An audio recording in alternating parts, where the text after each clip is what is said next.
फिर उसको आप चढ़ाओगे, फिर कभी डिटेल चाहिए 2024 में तो कैसे लाओगे, फिर तो दिक्कत ही है। तो फिर हम क्या करें कि हमारे लेजर भी ट्रांसफ़र हो जाएं, हमारी ब्राउज़र एंट्री भी ट्रांसफ़र हो जाएं और हम उसी कंपनी पे लगातार काम करते रहें। हमें नई कंपनी ना बनाना पड़े, हमको नए लेजर ना बनाना पड़े, हमको बैलेंस देखने के लिए पिछली कंपनी पे ना जाना पड़े। तो आप कैसे एक कंपनी पे लगातार काम करेंगे, बहुत आसान है। देखिएगा, अभी जो हनु कंपनी है, हनु ट्रेडर्स है, ये इनरोल है 1/4/2022 से 31/3/2023 पर।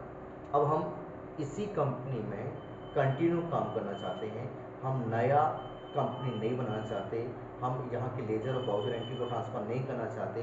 तो बहुत ही ईजी है, आपको सीधे बगल में जाना है, ये जो पीरियड लिखा है इस पीरियड पर जाना है और आपको कंपनी का पीरियड बदल देना है 1/4/2023 से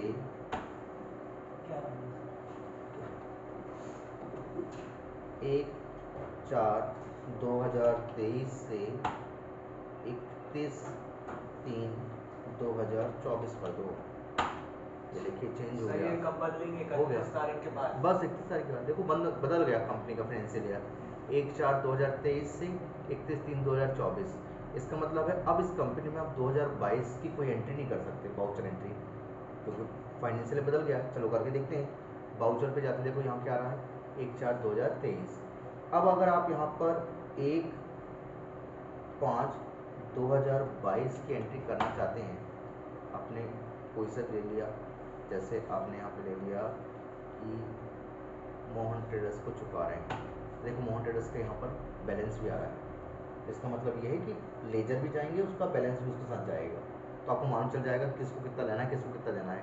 20,000 चुकाना है, ठीक है, तो आपने 10,000 रुपये चुकाए। तो अगेंस्ट रेफरेंस देखो बता भी रहा है कि ये इसका बिल ड्यू था, पेंडिंग है, तो इसका मतलब है पिछली बार वाली जो एंट्री आपने पिछले ईयर की थी उसका स्टेटस मेंटेन रहेगा। आपको बिल्कुल हेडेक लेने की जरूरत नहीं, आपको पिछले साल नहीं जाना। कैश से पेमेंट कर रहे हैं, देखिए अभी भी कैश हमारे पास यहाँ पर है, उसका बैलेंस भी दिखा रहा है। देखो एंट्री तो हो गई, being paid to Mohan traders against bill number भी आ रहा है नीचे 850। पर जब आप कंट्रोल ए कर रहे हो, देखो नहीं हो रही सेव, एंट्री इसलिए डेट पर जा रही है कि भैया गलत डेट डाले हो। तो आप इस ईयर में पिछले ईयर की एंट्री नहीं कर पाओगे। अगर आपको कोई एंट्री पिछले साल करनी है तो कुछ नहीं करना, सीधे फाइनेंशियल ईयर बदल दो फिर से 1/4/2022 से 31/3/2023 ये बदल गया। सर बट अगर मान लो किसी ने जो क्रेडिट अमाउंट था वो लेकिन अभी 31 तारीख के बाद दिया है, तो उसकी तो इसी साल होगी ना, नए साल में जाके एंट्री होगी भाई। आप जिस डेट में देगा उसी डेट की तो एंट्री करोगे ना। हाँ भाई। तो आप तो उसी फाइनेंशियल में फिर डेट चेंज करके उस फाइनेंशियल में चले आओ। तो इसमें ये फ़ायदा मिलता है कि आपको नई कंपनी बनानी, बड़े आसानी से आप स्विच करके एक ईयर से दूसरे ईयर जा सकते हैं। कई बार क्या होता है, हमें जैसे कि अभी आप डिस्प्ले पर जाएंगे, ट्रायल बैलेंस पे जाएंगे, तो ये ट्रायल बैलेंस आपको बतला रहा है तब की 2022 का स्टेटस। डे बुक पर जाएंगे तो आप जब भी ऑल टैब 2 डालेंगे 1/4 से 31/3 तक, तो उसी की एंट्री बताएगा पिछले फाइनेंशियल ईयर की। अब नेक्स्ट ईयर फाइनेंशियल ईयर में ये एंट्री थोड़ी मिलेंगी आपको, तो अगर आना है तो बहुत कठिन काम थोड़ी है, पीरियड बस तो चेंज करना पड़ता है, तो ये तो आप आराम से कर सकते हो। तो ये एक तरीका है जिससे आप एक फाइनेंशियल ईयर से दूसरे फाइनेंशियल ईयर में जा सकते हैं और एक फाइनेंशियल ईयर की एंट्री को भी देख सकते हैं और दूसरे फाइनेंशियल ईयर में भी एंट्री कर सकते हैं। तो बिना रुके नॉन स्टॉप एक ही कंपनी पर आप कंटिन्यू काम जितने चाहें उतने वर्ष कर सकते हैं, आपको हर बार नई कंपनी नहीं बनाना, ठीक है। तो हर कोई यही करता है कि जब भी कोई फाइनेंशियल ईयर आता है, यानी कि जब भी आपको कोई कंपनी में काम कर रहे हो और ईयर चेंज हो रहा है तो वो पीरियड चेंज करके नेक्स्ट ईयर चले आता है, नई कंपनी नहीं आता, कोई इम्पोर्ट एक्सपोर्ट में एक्सपोर्ट नहीं करता।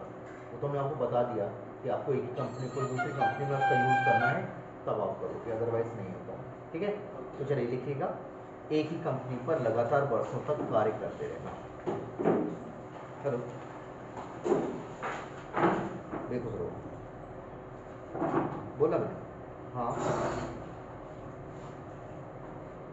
हाँ हाँ बोला। हाँ उसका बेसिक। और लेजर पर गए और यहाँ पर हमारा कस्टमर कोई है कि नहीं है, मोहन ट्रेडर्स से माल ही बस खरीदा है, कस्टमर यहाँ कोई नहीं है। चलिए दूसरी कंपनी खोलनी पड़ेगी, सर्ट कंपनी। सर 2 मिनट वेट कीजिए सर। चलो वैसे देते हैं सर, और तो बंद ही कर देते, कंपनी खोलना पड़ेगा। पहले देख लो है कि नहीं माल, अनु ट्रेडर्स। हाँ स्टॉक ही नहीं है इसमें, स्टॉक नहीं है। गरीब का नहीं गरीब को नहीं है, ये शुरू में सिखाया होगा अकाउंट्स ओनली वाला, अकाउंट्स विद इन्वेंटरी नहीं, जैसे तुमको शुरू आया था ना अकाउंट्स ओनली, तो ये वो वाली कंपनी है। इसमें दोनों अकाउंट्स ट्रेडिंग ये रहा ये, ठीक है, ये कंपनी है और इसमें माल भी है और इसमें कस्टमर भी होगा। डिस्प्ले ट्रायल बैलेंस में चेक कर लेते हैं। करेंट एसेट्स, डेबिटर्स है, डेबिटर्स ठीक है। दीपक है, इससे 1600 रुपये का माल हमने बेचा है। चलिए तो दीपक ने हमको, ये कौन सी डेट का है, ये है 1 अप्रैल 2022 का। तो दीपक ने क्या किया, जब हमने माल बेचा तो अगले दिन 2 तारीख को उसने हमको एक चेक दे दिया, तो वाउचर पे गए, ठीक है, और हमको रिसिप्ट वाउचर में एंट्री करेंगे, रिसिप्ट वाउचर में, ठीक है। देने वाला क्रेडिट तो कौन दे रहा है, दीपक दे रहा है, ठीक है, 1600 रुपये, ठीक है, अगेंस्ट रेफरेंस।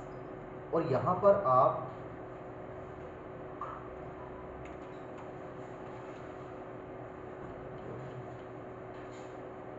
सूरज तो लिखा है नहीं,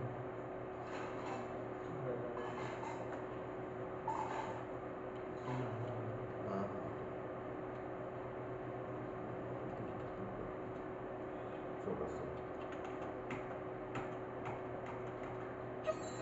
अब यहाँ पर आपको बैंक का नाम लिखना पड़ेगा, ठीक है, क्योंकि वो चेक दे रहा है।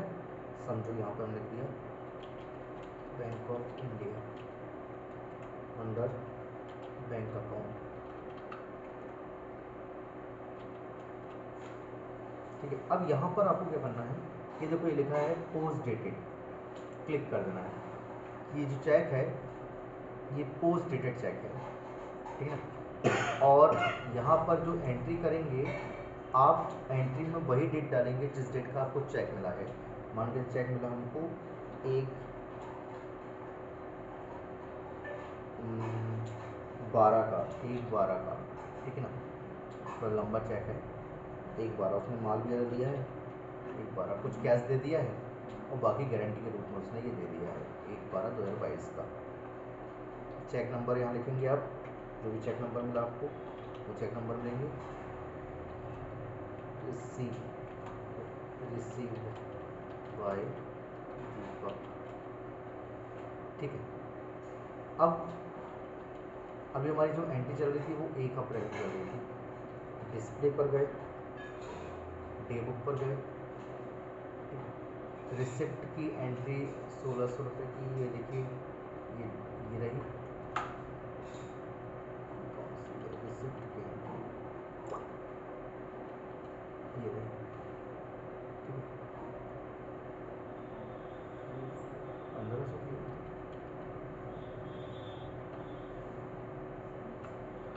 ठीक है। तो देखो यहाँ पर नहीं दिख रही, क्यों, क्योंकि जितनी की एंट्री 1/4 की है ना, और आपने 1/12 की है, पर डे बुक में 1/12 नहीं आई।